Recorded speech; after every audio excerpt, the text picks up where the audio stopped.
All right, Josh Johnson here. We are going live on Facebook, live on YouTube. Big topic is winter over. Those of you who have lived here a long time know better probably, but we're going to talk it through anyway and dive into the whole thing. We're also going to talk about the giant plug of rain headed our way. This is going to be a massive blob, for lack of a better term, of wet weather coming right our way. That's going to squeeze on in here starting tomorrow midday or so, but it really cranks up into the afternoon especially. So just be ready. It's about to turn very, very wet. So, hey, I'm Josh Johnson. As always, it is nice to hang out with you on this lovely February the 1st, 2023.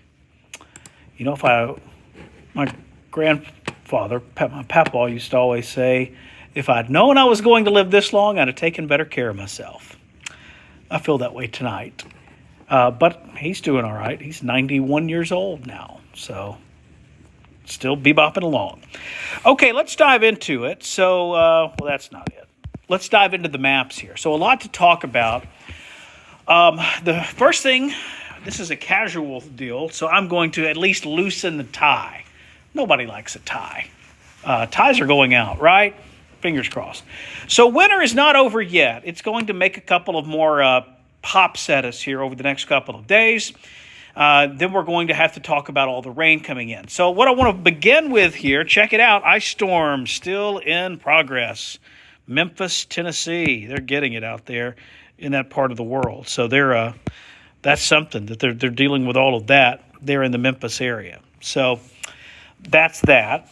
Let me show you this. These are the surface temperatures. This is the latest run of the American Long Range Computer Model. And we'll just sort of go frame by frame here and walk you through this. So it turns colder Friday.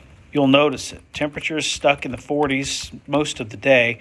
A couple of cold nights, then it's warm, then it's warm, then it's warm, then it's warm, then it's warm, then it's warm. Another little shot of cool air tries to work its way in here. Out at the end of this data, this would be out towards Valentine's Day. Even that's not exceptionally cold. Now, this is what we call a piece of deterministic data. It's one run of one model. It is more accurate if we sort of blend a bunch of models together. So let's do that, huh? This is that. So this is that process happening here. So what this is an ensemble approach. And again, if you're new to this, the ensemble just means they take the model, they run it. Then they tweak one little variable within that model and they run it a second time. Then they tweak something different and they run it a third time. And so on and so forth, dozens of times. And by blending all those together, you get a more accurate representation of how the atmosphere may behave. So let me show you the data here. And if you're a cold weather fan, if you like snow, you may want to turn your head. This is going to offend you deeply. So when you look at this map, the orange and the red and the light colors, that's warmer than normal. The green and the blue is colder than normal. So you'll notice here, we're warmer than normal, obviously, right now. We briefly get a shot of cold air in here Friday, but notice when you look at this, the main swath of cold is more up towards New England. They're going to turn bitterly cold. Parts of Vermont, New Hampshire, New York, that area, it gets just awful. Freezing cold. Quick shot of cool here. Then look at that. We blowtorch it early next week. That would be a very warm look to the pattern over the eastern half of the country that you see there.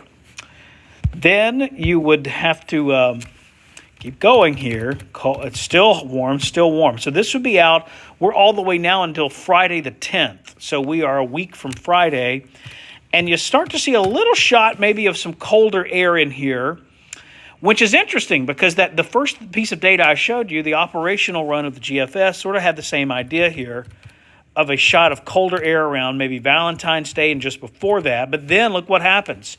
Way out in the long range, same thing sort of happens again. It gets really warm in the eastern United States yet again. So here's the data that we look at a lot. This is the European Ensemble for Montgomery, kind of the same concept here. It is colder through Saturday. So Thursday, Friday, Saturday, it's colder, but then a big warm up. We're close to or at 70 degrees. And I will take this full screen here so you can see more of it. Close to 70 for a big chunk of next week. Then we go back close to normal just before Valentine's Day. All right. So now I want to show you something, and let me explain this to you. This is science fiction, what you're about to see. This is out at the absolute fringe of what we are capable of doing with computers. But there is the European computer model can be blended together to show you 5-day chunks all the way out to mid-March. Now, I will tell you, don't get caught up in this. This is not a forecast. These are just wild spaghetti noodles we're flinging at the wall to see if anything sticks. But you can sometimes pick out trends in this data. So let me share it with you. And again, this is something we would never, ever, ever, ever show on TV. So that's cool, right? So you see all this orange? Look at this. We're now to the 10th of February. Here's the 11th, 12th. There's Valentine's Day. Look at that. If this is right, you guys, it is going to be much warmer than normal for most. There would be brief intrusions of colder air, but it's a mainly warm pattern through the 17th of March. Now, is that true or not? We don't know. No one knows. But that's the raw data that we're seeing in this. Is this going to be a really warm stretch? Now, the million-dollar question is, why is that? Well, let me show you. So this is something we call, let me explain this first. So another piece of data we look at is something called oscillations. And that's a big word. There's certain things, all weather is connected. Our weather touches Mississippi's weather, which touches Tennessee's weather, which you can connect the weather all the way around the world and back around to where you live.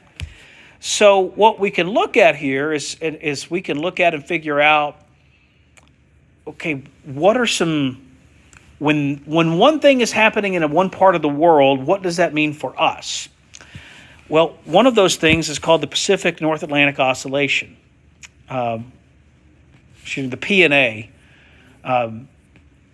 This is one of those oscillations. When you look at this, when it goes negative, that typically means a very active subtropical jet stream. Now, subtropical jet stream means rainy and not hot or warm, but just sort of 60s, rainy and 60s for us. And you'll notice here, it has been negative for most of this week. It is about to go back positive, though, kind of coinciding with that quick shot of colder air, and then it goes back towards negative out towards the middle of the month. Now, if this verifies, that would mean, again, these quick transient shots of cold air followed by more warm air. But this would also mean a wet start to spring. All right, now this is a different one of these I'm about to show you. This is called the North Atlantic Oscillation. So, again, it's the same kind of concept. This is just a comparison of the weather happening in a different part of the world and how that relates back to us locally. And when you look at this, when we see dips that are negative, when this oscillation flips to a negative state, that typically is associated with colder air for the eastern part of the United States. Okay, so here's your baseline right here, and check this out. This is really interesting. And by the way, let me explain this too. There's a lag in this. So when it goes negative, there's usually a delay before the cold air hits. So this is fascinating, right? Because all winter long, it's been right around neutral, except it went sharply negative in early December. Now, you'll remember about 10 days after this, we had a shot of exceptionally cold air right around Christmas. So did this sort of telegraph that? Sure, possibly. But for you that are looking for more winter weather, look at this. Yeah, January, it was positive essentially the entire month, and now it's forecast to go even more positive in the next few days. So in order for us to see some type of prolonged, sustained cold weather, you need to see this go negative like it did back in mid-December. That's really probably not in the cards. So here's the deal. To answer the question, is winter over? The answer is no, of course not. It's not over. But if you're looking for snow, this is going to be one of these things where you're going to have to thread the needle. What does that mean? You're going to have to get the cold air in. It will not get cold and stay cold in this type of pattern. You're going to have the cold air slide in, and then a surface low pressure form in exactly the right place, exactly the right time, and be the exact right strength.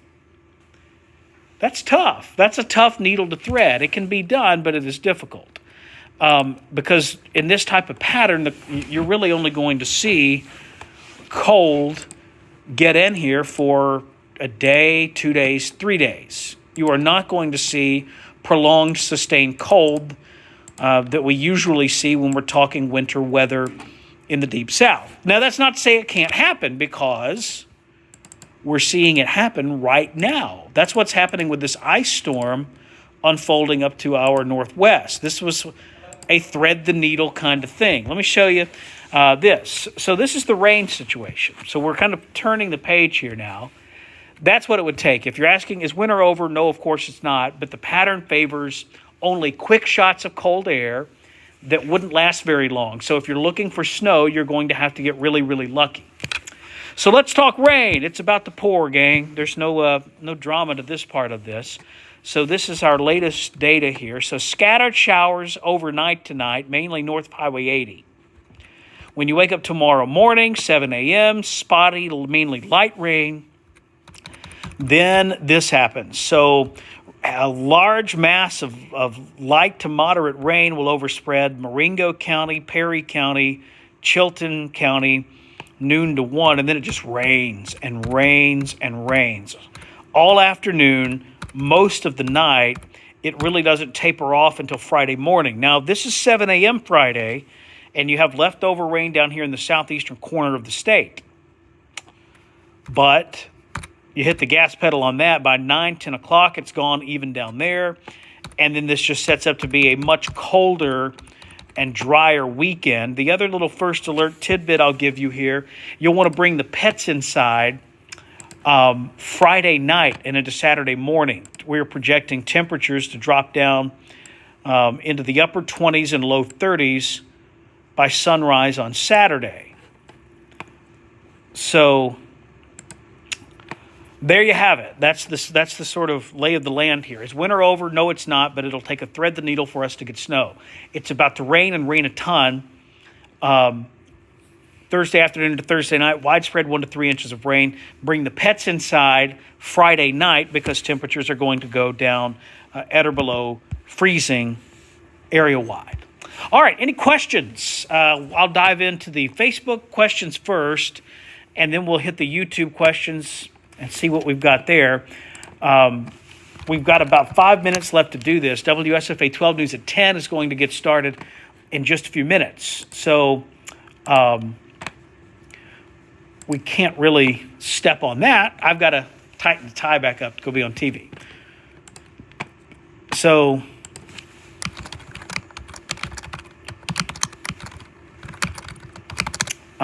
if you have questions, fire away. Now's the time, because I don't have a ton of time to stay around and answer them. I see some comments on YouTube. Hey, D. Lewis. Debbie Hartley in the house. Hey, Debbie. How are you? On Facebook, a couple of questions here. Could this give an idea of how active the spring severe weather may or may not be? And then Sabrina asked a follow-up to that. Does this mean we're going to have severe weather with all this warm air? So first things first, there is no threat of severe weather in the next 4 to 5 days. So we don't have any issues with severe weather with this Thursday system. We'll have to watch the one out at the end of next week, but we've got a lot of time to keep an eye on that. As far as does a warm winter translate to a stormy spring, if this pattern continues, yes, it will. We have already seen that happen because we've had shot after shot of severe weather and tornadoes.